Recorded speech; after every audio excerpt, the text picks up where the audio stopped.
How to fix Instagram uploading problem on Android phone. Hello guys, in today's video I'm gonna show you how to fix Instagram uploading problem on Android or iOS phone.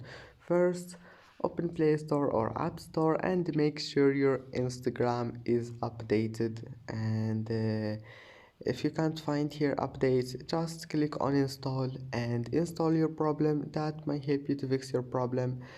And if that doesn't fix your problem, let's move to the next step. Go to settings and then apps, and if you have an Android phone, just go to apps again and click Instagram and click permissions and make sure storage is allowed, then click force stop and go back, try again.